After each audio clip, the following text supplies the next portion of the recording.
Hello viewers, welcome to our channel. నేను మీ చరణ్ పరిమి. చంద్రబాబు లోకేష్కి సంబంధించిన ఫైల్స్ మాయమయ్యాయి. ఇది ప్రస్తుతం వైరల్ అవుతున్న వార్త.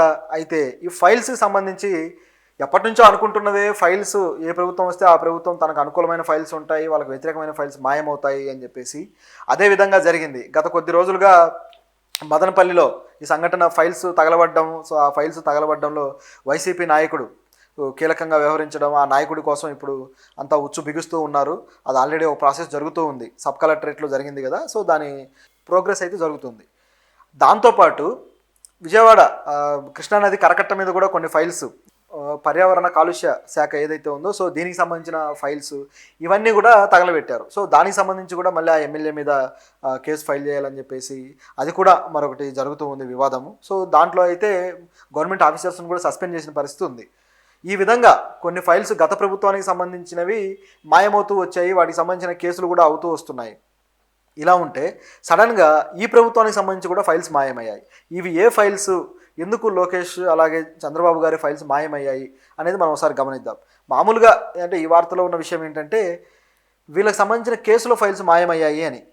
లోకేష్ మీద గతంలో వీళ్ళు ప్రభుత్వం నడిపినప్పుడు అమరావతి కేంద్రంగా అప్పుడు జరిగిన అక్రమాలకు సంబంధించి కొన్ని ఫైల్స్ ఉన్నాయి. ఆ ఫైల్స్ని ఇప్పుడు మాయం చేశారు అనేది వార్త.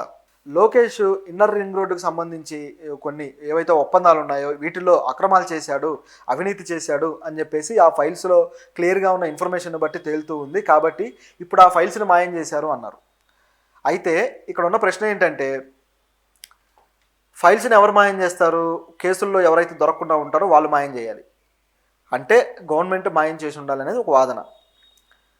గతంలో కూడా ఇదే విధంగా అనేక ఫైల్స్ అనేక గవర్నమెంట్స్ మాయం చేసిన పరిస్థితి ఉంది. ఇప్పుడు మనం చెప్పుకున్నట్టుగా వైఎస్ఆర్సీపీ అదే విధంగా చేసింది అనుకుంటే, సెంట్రల్లో కూడా ఇదే విధంగా జరుగుతూ ఉంటాయి అన్నమాట. ప్రభుత్వాలు మారినప్పుడల్లా కొన్ని ఫైల్స్ మాయమవుతూ ఉంటాయి.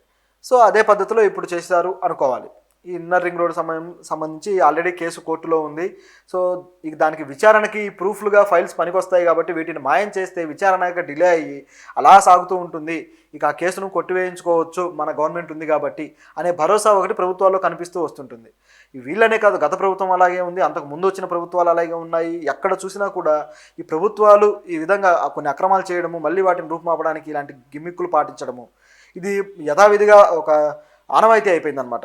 సో దీన్ని మనం ఖండించాలి. ఇది సరైంది కాదు. అయితే ఇక్కడ ఉన్న మరో ట్విస్ట్ ఏంటంటే, కేవలం ఈ ఫైల్స్ మాయం చేసింది టీడీపీ కాదు, ఇది మాయం చేసింది వైసీపీ అనేది ఇక్కడ ఉన్న ట్విస్ట్. ఎవరైతే కేసుల్లో బుక్ కాకూడదు అనుకుంటారో వాళ్ళు కదా మాయం చేయాలి, ఎవరి మీద కేసులు ఉన్నాయో వాళ్ళు కదా మాయం చేయాలి. మరి విచిత్రంగా వైసీపీ మాయం చేయడం ఏంటంటే ఈ ఫైళ్ళు ఏ డిపార్ట్మెంట్ నుంచి మాయమయ్యాయంటే సిఆర్డిఏ డిపార్ట్మెంట్ నుంచి మాయమయ్యాయి. సో సిఆర్డిఏ డిపార్ట్మెంటు అమరావతి ప్రాంతీయ ప్రణాళిక, దానికి సంబంధించిన సంస్థ. సో అమరావతి నిర్మాణం ప్రాధికార సంస్థ. సో ఈ సంస్థ ఏ విధంగా పనిచేస్తుందంటే, అమరావతికి సంబంధించిన ఏవైతే నిర్మాణాలు కావచ్చు, వాటికి సంబంధించిన ప్రాజెక్టులు కావచ్చు, ప్రతి దానికి సంబంధించిన ఫైల్స్ ఈ సంస్థలో ఉంటాయి.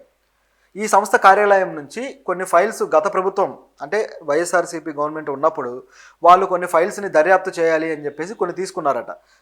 ఆ విధంగా తీసుకొని అన్ని దర్యాప్తు చేసిన క్రమంలో ఈ రోడ్డుకు సంబంధించిన ఫైల్స్, ఏదైతే ఇన్నర్ రింగ్ రోడ్ కేసు ఉందో ఆ ఫైల్స్, అలాగే మరికొన్ని అమరావతి ప్రణాళికలు, అమరావతి నిర్మాణానికి సంబంధించి సింగపూర్ గవర్నమెంట్తో చేసుకొని సింగపూర్ సంస్థలు ఏవైతే ఉన్నాయో వాటితోటి ఎంఓయూలు ఒప్పందాలు చేసుకున్నారు కదా, ఆ ఫైల్స్, ఈ విధంగా అనేక ఫైల్స్ని వీళ్ళు దర్యాప్తు చేస్తామని తీసుకున్నారట.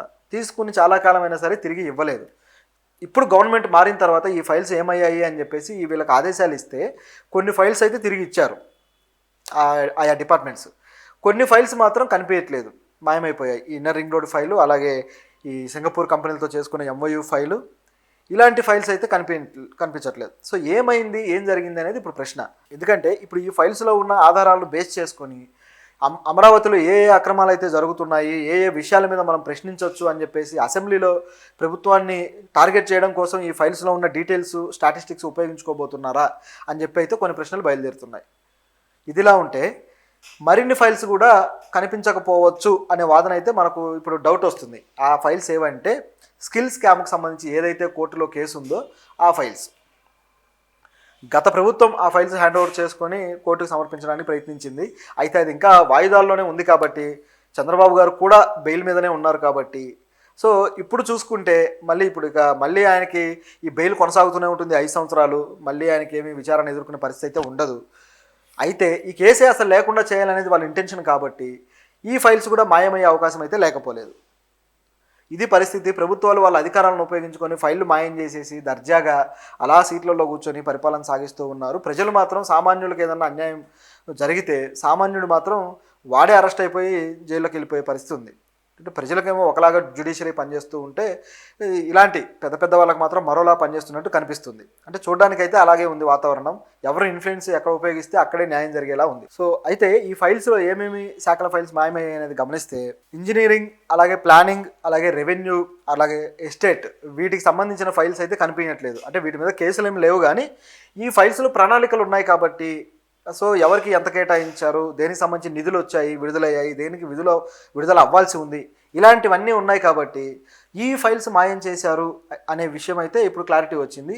అయితే ఈ విషయాన్ని మున్సిపల్ శాఖ మంత్రి నారాయణ దృష్టికి తీసుకెళ్ళినట్టుగా తెలుస్తుంది. సో ఆయన దీని మీద దర్యాప్తుకు అయితే ఆదేశించారట. సో దర్యాప్తు అయితే జరగబోతుంది.